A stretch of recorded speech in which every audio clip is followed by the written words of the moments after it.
Of course, we can have comments present in any source file, including Java classes.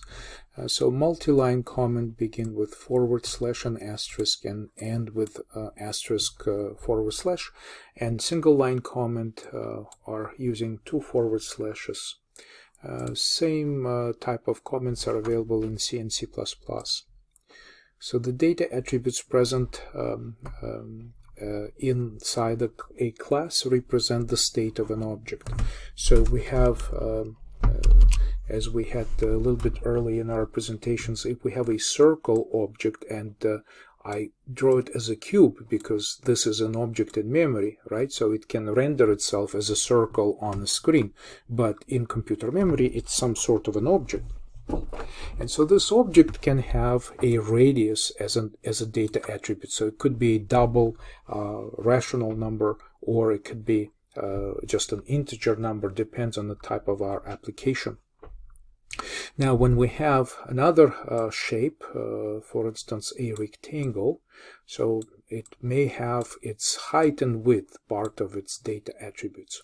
So really the attributes represent the state of an object. And the meaning of it is that, if we change the values inside of our objects, of course, the state of an object immediately changes. But in addition to this, the data attributes stored inside our objects basically shape the object in memory. Okay, so this object looks like this in memory, and this object looks like this in memory. The number of operations does not impact the size of an object at all. You can have hundreds of operations associated with this object, and the operations do not occupy memory space, only the data attributes. So data attributes store object data. They can be static, public, and private. So for instance, we could specify that if we had this circle object and we also had this rectangle object in our system like this, we can have declared some data attributes as static. And so the static data attribute, and of course if we have these objects related to a shape type of object, right? So then if we make static attribute in one of these classes, the static attribute is basically put aside. It's not occupying memory of any specific object, but each object can have access to this specific data attribute. So static attribute is essentially an attribute which is sidelined. So the static attributes are shared by all objects, and it's very simple. We can have some kind of variable right here, reference of object to itself to be declared static, and only one instance of this reference will be stored in memory. So next topic, constructors. Constructors are operations that help or invoked when the objects are created. So they're primarily responsible for initialization of the object attributes. And default constructor has no parameters. Other constructors, which are called specific constructors, have parameter list. If we do not provide default constructor, it's generated for us automatically. So these are examples of constructors. Constructors have the same name as the name of the class, and this is how they're recognized by the compiler, that they're constructors.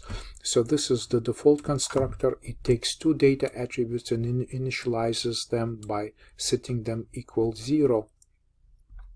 Now the specific constructor takes two input variables and initializes these two attributes with the specific values. Right, so this is an example of constructor syntax in the programming language.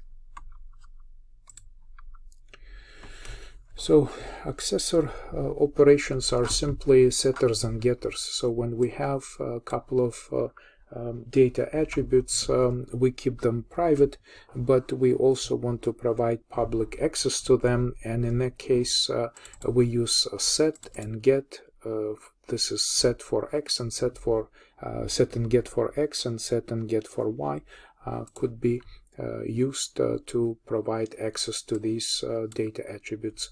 Remember that encapsulation, making these data attributes keep data integrity and help to preserve data integrity of our classes. So private operations we already discussed, very similar to data attributes. They can be made private and they become part of object implementation and cannot be used as part of the object interface.